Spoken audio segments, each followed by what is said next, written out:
रचिया वो कहना पता मैनू जो ग्रंथ रचिया वो कहना झूठ बाने बोलता क्योंकि सारी पंडितों ने सारे मौलवियों ने सारे की खड्डी बेची गई या धरती बाणी आ गई कहना जी बहुत मंदा बोलिया सोडे बारे भी मंदा बोलिया धन श्री गुरु ग्रंथ साहब बारे भी मंदा बोलिया भी ਆਪਾਂ ਇਹਦਾ ਰਿਸ਼ਤਾ नहीं लेना ਹੁਣ ਜਿਵੇਂ ਬਾਬਾ ਬੁੱਢਾ ਜੀ ਨੂੰ ਤੇ ਭਾਈ ਪਹਿਲੋ ਗੁਰਦਾਸ ਜੀ ਨੂੰ ਦਿੱਲੀ ਦੇ ਉਹ ਸੰਗਤ ਕਹਿ ਰਹੇ ਹਨ ਲਾਹੌਰ ਦੀ ਵੀ ਆਪਾਂ ਨੇ ਇਹਦਾ ਰਿਸ਼ਤਾ नहीं लेना ਉਹ ਸਮੇਂ ਦੀ ਕਵਿਤਾ ਭੈਣਾ ਇਉਂ ਬੋਲਣਗੀਆਂ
ना वो करके दिखाता गुरुआं ने। पर नहीं कहते जो संगत ने करता वो करता, रिश्ता नहीं लेना ते लागी निराश होके मुड़ गए। जब मुड़ के जाके चंदू नूं दस्सिया ना लागी अग, कहना मंग खाने साधा की इन्नी पावर भी मेरी लड़की का रिश्ता मोड़ता। कहना भी हुण तां अंमृतसर नहीं बचदा, हुण नहीं अंमृतसर होगा क्योंकि राज की पावर साडे की पावर बहुत है। कहते उन्हें सोचा भी हुण किवें कोई बहाना लाइए, उन्हें याद आ गया फिर पृथ्वी चंद।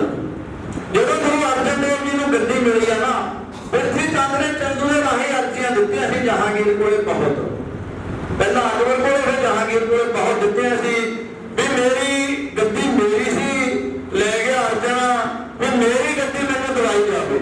बहुत एप्लीकेशनां दित्तियां पर कोई गौर ना हुई। चंदू ने गल याद आ गई, कहना भी हुण अर्जी दो आपां, हुण आपां नूं मौत दे पिछे आपां आपदा केस कर लांगे। उहने भेजता सुनेहा पृथ्वी चंद नूं, पृथ्वी चंद नूं चल चढ़ गया भी मेरी शिकायत सुन ली। कहना भी हुण नहीं अंमृतसर रहण दिंदे, हुण तां इन्हां नूं मेरा अंदर करके हटांगे, जेल च अर्जन नूं करांगे, गद्दी लावांगे आपां, हुण तां अंमृतसर नवां ही वसावांगे आपां भी हुण इह अंमृतसर की गल नहीं करदी, इहनूं वधिया मेट कर दांगे, गद्दी ते बैठूंगा मैं। चल गया चढ़, हो गया तैयार लाहौर जाण नूं चंदू नूं मिलण वास्ते। पहुंच गया एक ओहदा पुत्तरा मेहरबान, वो दो जने पहुंच गए उत्थे लाहौर। पहुंच के चंदू नूं कहा, कहना मैं तैनूं जद्दा कहना आउणा भी इह गद्दी तुहानूं खतरे च है, तुहानूं खतरा है, तुहानूं खतरा है, तुसीं मेरी एक नहीं सुनी। वो कहना हुण तूं अर्जी दे। उदों एक सबब बनया जहांगीर का एक पुत्र सीगा खुसरो, ਉਹਨੂੰ ਅਕਬਰ ਨੇ ਆਪਣੇ ਪੋਤੇ ਨੂੰ ਅਫਗਾਨਿਸਤਾਨ ਦੇ ਵਿੱਚ ਰਾਜਾ ਬਣਾਤਾ ਸੀ। ਅਫਗਾਨਿਸਤਾਨ ਦਾ ਰਾਜਾ ਸੀ ਖੁਸਰੋ, ਜਹਾਂਗੀਰ ਦਾ ਪੁੱਤਰ। ਅਕਬਰ ਦੀ ਮੌਤ ਤੋਂ ਬਾਅਦ ਜਹਾਂਗੀਰ ਰਹਿ ਗਿਆ ਗੱਦੀ ਤੇ, ਦਿੱਲੀ ਦੀ ਤੇ। ਹੁਣ ਖੁਸਰੋ ਕਹਿੰਦਾ ਵੀ ਦਿੱਲੀ ਤੇ ਤਾਂ ਮੈਂ ਬੈਠਣਾ ਸੀ, ਵੀ ਅਕਬਰ ਦੇ ਹੁੰਦੇ ਹੁੰਦੇ ਰਾਜਾ ਤਾਂ ਛੋਟਾ ਮੈਂ ਬਣਿਆ ਪਹਿਲਾਂ, ਵੀ ਬਾਪੂ ਰਹਿ ਗਿਆ ਦਿੱਲੀ ਦੀ ਗੱਦੀ ਤੇ, ਵੀ ਮੈਨੂੰ ਨਾ ਟੱਬਿਆਂ 'ਚ ਬਿਠਾਤਾ, ਰੇਤੇ ਦੇ ਪਹਾੜੀਆਂ 'ਚ ਵੱਢ ਖਾਣੀ ਧਰਤੀ ਦਾ ਰਾਜਾ ਮੈਨੂੰ ਬਣਾਤਾ ਵੀ ਮੈਂ ਉਹਦੇ ਅਫਗਾਨ 'ਚ ਕੀ ਕਰੂੰਗਾ, ਅਫਗਾਨਿਸਤਾਨ 'ਚ ਬੈਠਾ। ਉਹਨੇ ਜੀ ਗੱਲਬਾਤ ਕਰਕੇ ਆਪਣੀ ਫੌਜ ਨੂੰ ਕਰਕੇ ਬੈਠੀ ਦਿੱਲੀ ਤੇ ਚੜਾਈ ਕਰਤੀ। ਹੁਣ ਦਿੱਲੀ ਦੀ ਸਾਰੀ ਫੌਜ ਨਾਲ ਮੱਥਾ ਲਾਉਣਾ ਬਹੁਤ ਔਖਾ, ਕਿਉਂਕਿ ਪਠਾਨ ਤਾਂ ਹੁੰਦੇ ਨੇ ਯੋਧੇ ਜ਼ਰੂਰ, ਕਿਉਂਕਿ ਦੋ ਕੌਮਾਂ ਦੁਨੀਆ ਤੇ ਸ਼ੂਰਮਿਆਂ ਦੀਆਂ ਨੇ, ਇੱਕ ਗੁਰੂ ਦੇ ਸਿੰਘ, ਇੱਕ ਕਾਬੂ ਦੇ ਪਠਾਨ।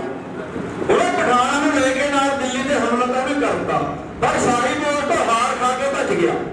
ਭੱਜਿਆ ਆਉਣਾ ਉਹਨੂੰ ਜਦ ਕਿਤੇ ਭੁੱਖ ਲੱਗੀ, ਹੁਣ ਜਾਂ ਭੱਜਿਆ ਉਹ ਦਿੱਲੀ ਤੋਂ, ਉਹਨੇ ਜਾਣਾ ਅਫਗਾਨਿਸਤਾਨ। ਹੁਣ ਦਿੱਲੀ ਤੋਂ ਹੋਰ ਕੋਈ ਰਸਤਾ ਹੀ ਨਹੀਂ।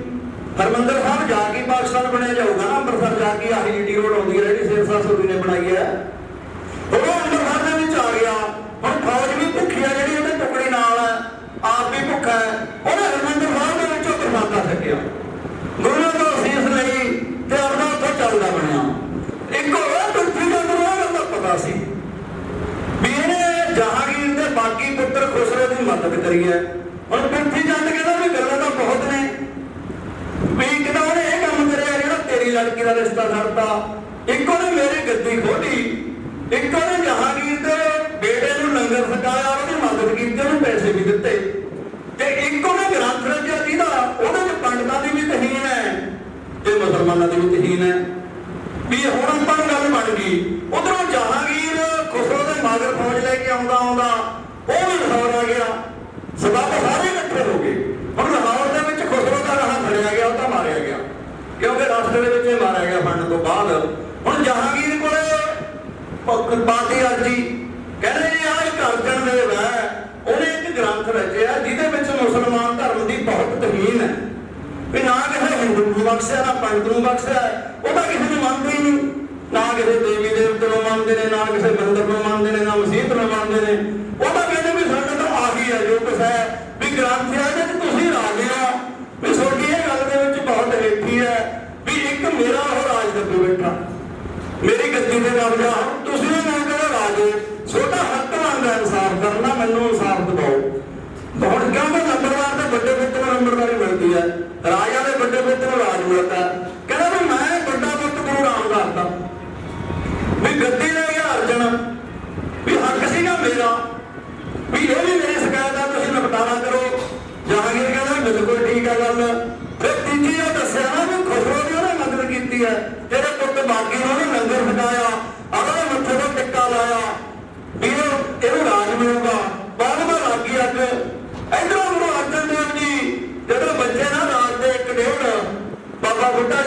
ਲਏ ਉਹਨਾਂ ਨੇ। ਸੰਗਤ ਨੂੰ ਕਹਿੰਦੇ ਵੀ ਸੰਗਤ ਆ ਜਾਓ, ਇਸ਼ਨਾਨ ਪਾਣੀ ਕਰਕੇ ਕਹਿੰਦੇ ਵੀ 2-2:30 ਵਜੇ ਨੂੰ 3 ਵਜੇ ਨੂੰ ਸਾਰੇ ਆਪਣਾ ਦਰਬਾਰ 'ਚ ਪਹੁੰਚ ਜਾਓ ਵੀ ਅੱਜ ਕੀਰਤਨ ਕਰਨਾ ਹੈ। ਸੱਦੇ ਬਰੰਡੇ ਨੂੰ ਵੀ ਬੁਲਾ ਲਓ, ਕੀਰਤਨੀ ਰਾਗੀ ਆ ਗਏ। ਮਹਾਰਾਜ ਕਹਿੰਦੇ ਵੀ ਅੱਜ ਐਸਾ ਕੀਰਤਨ ਕਰੋ ਜਿਹੜਾ ਸਿੱਧਾ ਸੱਚਖੰਡ ਨੂੰ ਜਾਵੇ ਇੱਥੋਂ। ਹੁਣ ਬਾਬਾ ਬੁੱਢਾ ਜੀ ਭਾਈ ਗੁਰਦਾਸ ਜੀ ਕਹਿੰਦੇ ਮਹਾਰਾਜ ਕੀਰਤਨ ਦਾ ਰੋਜ਼ ਹੁੰਦਾ, ਕਹਿੰਦੇ ਹੁੰਦਾ ਸੱਚਖੰਡ ਵੀ ਜਾਂਦਾ, ਪਰ ਅੱਜ ਅਸੀਂ ਧੁਨਾ ਲਾਓ ਨਾ ਹੋ ਸਕਦਾ ਵੀ ਕਹਿੰਦਾ ਸਾਡਾ ਇਹ ਆਖਰੀ ਕੀਰਤਨ ਸੁਣਨ ਵਾਲਾ ਹੋਵੇ। ਕਹਿੰਦੇ ਮਹਾਰਾਜ ਇਹ ਤੁਸੀਂ ਕੀ ਕਹਿੰਦੇ ਹੋ? ਕਹਿੰਦੇ ਬਸ ਅੱਜ ਕੀਰਤਨ ਆਂਦਰਾ ਕਰ ਲਓ, ਕੀਰਤਨ ਕਰਕੇ ਮਹਾਰਾਜ ਨੇ ਤਿਆਰੀ ਕਰਕੇ ਆਪਣੇ ਵਸਤਰ ਪਾ ਕੇ ਇਸ਼ਨਾਨ ਕਰਕੇ ਕੀਰਤਨ ਸੁਣ ਕੇ ਤਿਆਰ ਹੋ ਕੇ ਬਹਿ ਗਏ। ਉਧਰੋਂ ਦਿਨ ਚੜ੍ਹਿਓ ਜਹਾਂਗੀਰ ਨੇ ਬੰਦਾ ਭੇਜਤਾ, ਕਹਿੰਦੇ ਵੀ ਜਾਓ ਜਾ ਕੇ ਅਰਜਨ ਦੇਵ ਜੀ ਨੂੰ ਲਿਆਓ ਇੱਥੇ। ਉਧਰੋਂ ਕੀਰਤਨ ਦੀ ਸਮਾਪਤੀ ਹੋ ਰਹੀ ਆ, ਸਿੱਖ ਦੇਵ ਪ੍ਰਸਾਦ ਲੈ ਕੇ ਸਿੱਖ ਬਾਹਰ ਆ ਰਹੇ ਨੇ, ਸਾਰੇ ਗੁਰੂਆਂ ਕੋਲ ਲਵਾ ਰਹੇ ਨੇ। ਉਧਰੋਂ ਬੰਦੇ ਆ ਗਏ, ਸਰਕਾਰੀ ਬੰਦੇ ਆ ਗਏ, ਆ ਕੇ ਪਰਚਾ ਫੜਾਤਾ। ਕਹਿੰਦੇ ਵੀ ਤੁਹਾਨੂੰ ਜਹਾਂਗੀਰ ਨੇ ਬੁਲਾਇਆ ਲਾਹੌਰ ਆਇਆ ਆਹੋ ਤੁਹਾਡੇ ਖਿਲਾਫ ਸ਼ਿਕਾਇਤਾਂ ਬਾਕੀਆਂ ਬਹੁਤ। ਉਹ ਕਹਿੰਦੇ ਭਾਈ ਅਸੀਂ ਤਾਂ 2 ਘੰਟੇ ਦੇ ਲੀਕਦੇ ਹਾਂ ਤੁਹਾਨੂੰ, ਅਸੀਂ ਤਾਂ 2 ਘੰਟੇ ਦੇ ਲੀਕ ਰਹੇ ਹਾਂ, ਸਾਡੀ ਤਾਂ ਤਿਆਰੀ ਹੈ। ਚਲੋ ਜਦੋਂ ਸਿੱਖਾਂ ਨੇ ਦੇਖਿਆ ਵੀ ਆਹ ਕੀ ਹੋ ਗਿਆ, ਕਹਿੰਦੇ ਮਹਾਰਾਜ ਇਹ ਕੀ ਤੁਸੀਂ ਕਿੱਧਰ ਨੂੰ ਚੱਲੇ ਹੋ? ਰਾਜੇ ਨੇ ਬੁਲਾਇਆ, ਰਾਜੇ ਤਾਂ ਮੁੱਲ ਨਹੀਂ ਦਿੰਦੇ, ਕੀ ਪਤਾ ਤੁਹਾਨੂੰ ਕਿੰਨੀ ਸਜ਼ਾ ਮਿਲੂਗੀ। ਕਹਿੰਦੇ ਭਾਈ ਹੋ ਸਕਦਾ ਵੀ ਅੱਜ ਤੁਹਾਡੇ ਆਖਰੀ ਦਰਸ਼ਨ ਹੋਣ, ਮੁੜ ਕੇ ਅੰਮ੍ਰਿਤਸਰ ਨਗਰੀ ਦੇ ਵਿੱਚ ਨਾ ਆਇਆ ਜਾਵੇ। ਕਹਿੰਦੇ ਮਹਾਰਾਜ ਫਿਰ ਜਿਹੜੇ ਤੁਹਾਡੇ ਨੂਰੀ ਕੁਰਬਾਨੇ ਨੇ, ਜਿਹੜੇ ਤੁਹਾਡੇ ਕੁਰਬਾਨੇ ਨੇ, ਜਿਹੜੇ ਤੁਹਾਡੇ ਦਰਸ਼ਨਾਂ ਤੋਂ ਬਿਨਾਂ ਰਹਿ ਨਹੀਂ ਸਕਦੇ, ਤੁਹਾਡੇ ਦੀਨ ਤੋਂ ਬਿਨਾਂ ਰਹਿ ਨਹੀਂ ਸਕਦੇ, ਉਹ ਕਿਵੇਂ ਬਚਣਗੇ? ਸਾਨੂੰ ਇਹ ਹਾਲ ਦਾ ਦੱਸੋ ਕਿਵੇਂ ਬਚਣਗੇ? ਹੁਣ ਜਿਵੇਂ ਸੰਗਤਾਂ ਮਹਾਰਾਜ ਨੂੰ ਕਹਿ ਰਹੀਆਂ ਨੇ ਨਾ ਵੀ ਤੇਰੇ ਦਰਸ਼ਨਾਂ ਤੋਂ ਬਿਨਾਂ ਕਿਵੇਂ ਬਚਾਂਗੇ, ਉਹ ਵੇਲੇ ਦੀ ਕਵਿਤਾ ਭੈਣਾਂ ਤੋਂ ਇਉਂ ਸੁਣੋ।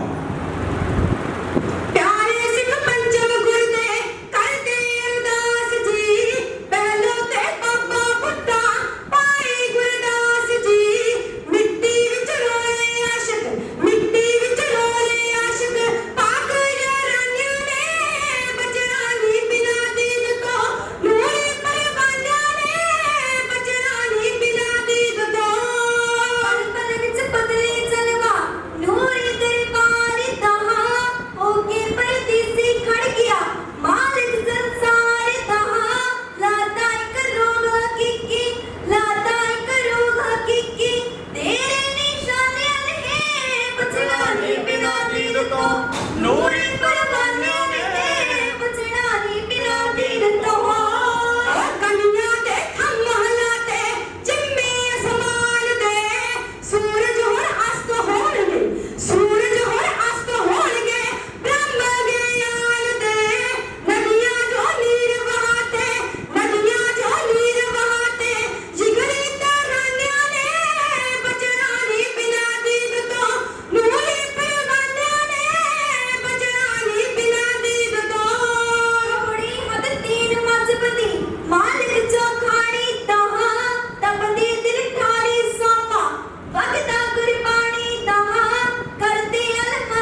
ਦਰਸ਼ਨਾਂ ਤੋਂ ਬਿਨਾਂ ਅੰਨ ਪਾਣੀ ਨਹੀਂ ਸਕਦੇ, ਉਹ ਕਿਵੇਂ ਬਚਣਗੇ? ਇਹ ਤੁਸੀਂ ਕੀ ਕਰ ਲਿਆ, ਕਿਵੇਂ ਜਾ ਰਹੇ ਹੋ? ਇਹ ਗੱਲਾਂ ਠੀਕ ਨਹੀਂ ਹੈਗੀਆਂ। ਤੁਸੀਂ ਨਾ ਜਾਓ, ਜਵਾਬ ਦੇ ਦਿਓ, ਅਸੀਂ ਮੰਗ ਜਾਂਦੇ ਆ, ਜਿਹੜੀ ਪੇਸ਼ੀ ਹੋ ਅਸੀਂ ਭੁਗਤ ਆਉਂਦੇ ਆ, ਅਸੀਂ ਆ ਕੇ ਤੁਹਾਨੂੰ ਸਾਰੀ ਗੱਲਬਾਤ ਦੱਸ ਦਾਂਗੇ। ਪਰ ਮਹਾਰਾਜ ਕਹਿੰਦੇ ਵੀ ਨਹੀਂ, ਇਹਦਾ ਜਾਣਾ ਪਊਗਾ, ਕਿਉਂਕਿ ਅੱਗੇ ਜਿਹੜੀਆਂ ਔਰੰਗਜ਼ੇਬ ਦੀਆਂ ਆਉਣੀਆਂ ਨੇ ਨਾ ਉਹਦੇ ਜ਼ਾਲਮ ਸ਼ਾਹੀਆਂ, ਇੱਥੋਂ ਇੱਕ ਸ਼ਕਤੀ ਪੈਦਾ ਹੋਣੀ ਹੈ, ਸਾਨੂੰ ਜਾਣਾ ਪੈਣਾ ਅੱਗੇ ਰਾਜਿਆਂ ਨਾਲ ਟੱਕਰ ਲੈਣ ਵਾਸਤੇ। ਇਹ ਤੋਂ ਬਾਅਦ ਇੱਕ ਸ਼ਕਤੀ ਪੈਦਾ ਹੋਊਗੀ, ਸਾਨੂੰ ਜਾਣਾ ਪੈਣਾ। ਅਸੀਂ ਜਾਵਾਂਗੇ, ਜ਼ਰੂਰ ਜਾਵਾਂਗੇ, ਪਰ ਸੰਗਤ ਆ ਜਿਹੜੀ ਉਹ ਬੇਵਰ ਹੋ ਗਈ। ਹੁਣ ਗੁਰੂ ਅਰਜਨ ਦੇਵ ਜੀ ਕਹਿੰਦੇ ਵੀ ਦੇਖੋ ਗੱਲ ਸੁਣੋ, ਛੋਟੇ ਕੋਲੇ ਮੈਂ ਛੱਡ ਕੇ ਚੱਲਿਆ, ਦੇਖੋ ਬਾਣੀ ਦਾ ਸੋਮਾ ਧੰਨ ਗੁਰੂ ਗ੍ਰੰਥ ਸਾਹਿਬ ਜੀ ਵੀ ਛੋਟੇ ਕੋਲੇ ਅੰਮ੍ਰਿਤ ਦਾ ਸੋਮਾ ਛੱਡ ਕੇ ਚੱਲਿਆ, ਸਾਨੂੰ ਕਾਹਦਾ ਡਰ ਹੈ?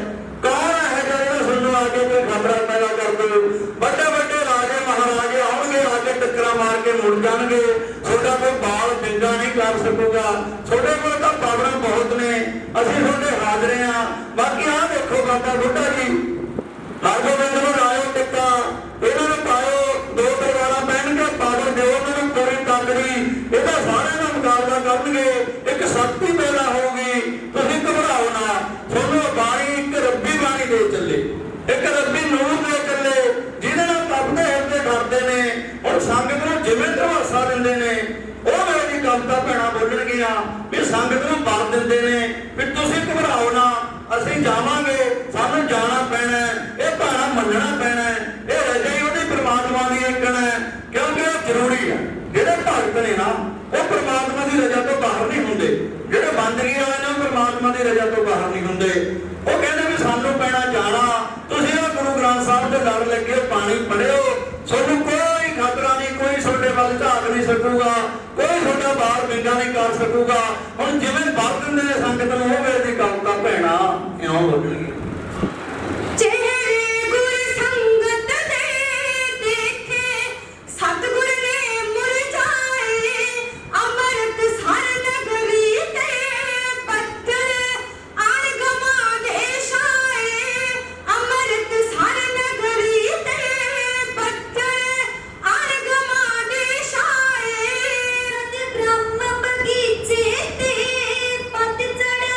छागी डाली डाली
ਪਰ ਦਿੰਦੇ ਸੰਗਤ ਨੂੰ ਸਤਿਗੁਰ ਦੀਨ ਦੁਨੀ ਦੇ ਵਾਲੀ ਕਹਿੰਦੇ ਨੇ ਤੁਹਾਨੂੰ ਘਬਰਾਉਣ ਦੀ ਲੋੜ ਨਹੀਂ। ਹੁਣ ਇਹ ਗੱਦੀ ਆ ਨਾ ਜਿਹੜੀ ਇਹ ਰੰਗ ਵਟਾਊਗੀ, ਹੁਣ ਗੱਦੀ ਰੰਗ ਵਟਾਊਗੀ। ਹੁਣ ਬਾਬਾ ਬੁੱਢਾ ਜੀ ਜਾਂ ਛੇਵੇਂ ਪਾਤਸ਼ਾਹ ਨੂੰ ਲਾਉਣਗੇ ਨਾ ਤਿਲਕ ਬਿਠਾਉਣਗੇ ਗੱਦੀ ਤੇ, ਫਿਰ ਗੱਦੀ ਦੇ ਰੰਗ ਹੋਰ ਹੋਣਗੇ।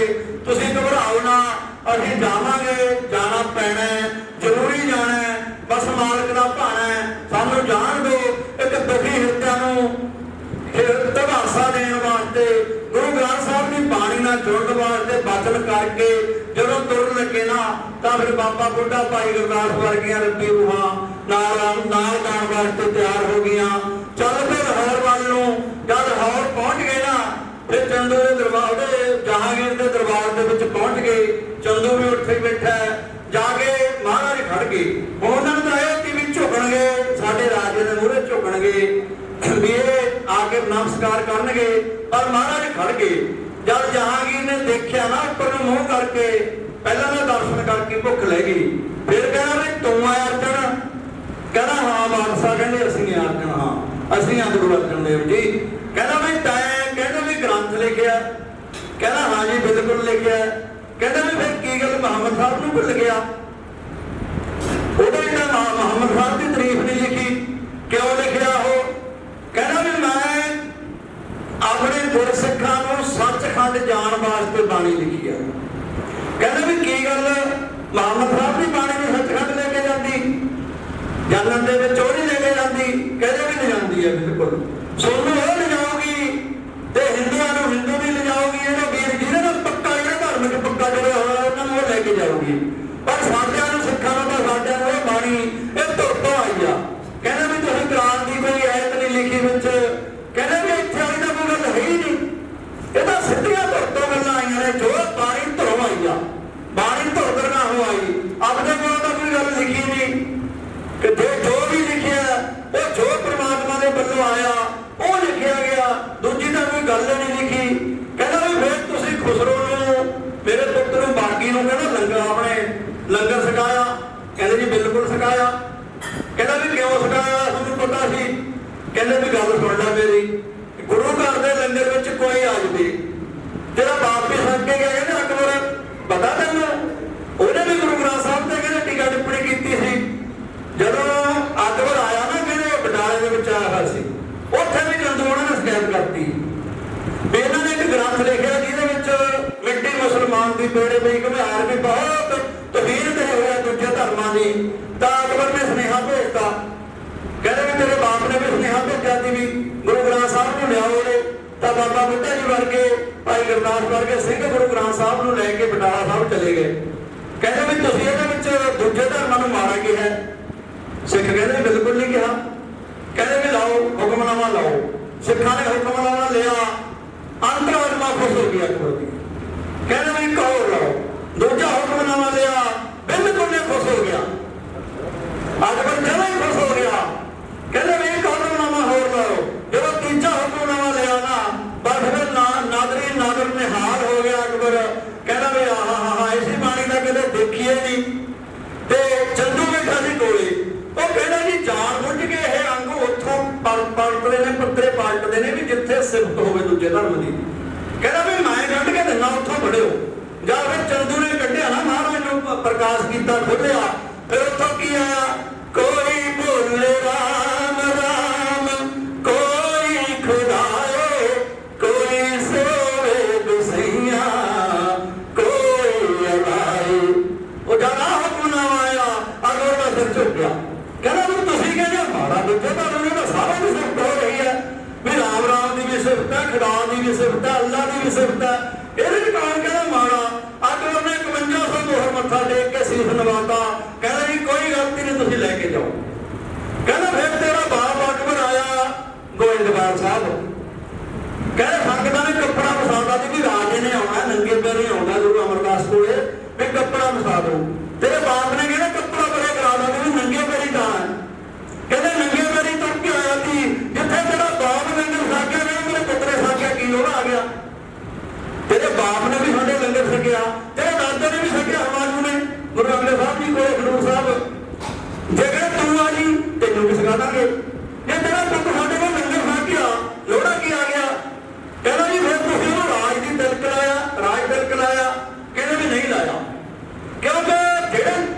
ਨਿੰਦਿਆ ਵਾਲੇ ਤੇ ਨਾ ਚੁਗਲੀ ਵਾਲੇ, ਉਹਨਾਂ ਨੇ ਦੱਸੇ ਇਹ ਤੇ ਕਹਿੰਦੇ ਵੀ ਖੁਸਰੋ ਨੂੰ ਬਾਗੀਏ ਕਹਿੰਦੇ ਗੁਰੂ ਅਰਜਨ ਦੇਵ ਨੇ ਬਣਾਇਆ, ਵੀ ਮੱਥੇ ਨੂੰ ਤਿਲਕ ਲਾ ਕੇ ਅਸੀਸ ਦੇ ਕੇ ਇਹਨੇ ਤੇਰੇ ਨਾਲ ਲੜਾਈ ਕਰਾਈ ਆ। ਨਹੀਂ ਖੁਸਰੋ ਦੀ ਕੀ ਪਾਵਰ ਸੀ ਵੀ ਦਿੱਲੀ ਦਰਬਾਰ ਨਾਲ ਲੜ ਪੈਂਦਾ। ਕਹਿੰਦਾ ਵੀ ਤੁਸੀਂ ਉਹਨੂੰ ਰਾਜ ਦਾ ਤਿਲਕ ਲਾਇਆ, ਰਾਜ ਦੀ ਅਸੀਸ ਦਿੱਤੀ ਆ। ਕਹਿੰਦੇ ਵੀ ਬਿਲਕੁਲ ਨਹੀਂ ਲਾਇਆ। ਕਹਿੰਦੇ ਵੀ ਅਸੀਂ ਰਾਜ ਦੀ ਅਸੀਸ ਉਹਨੂੰ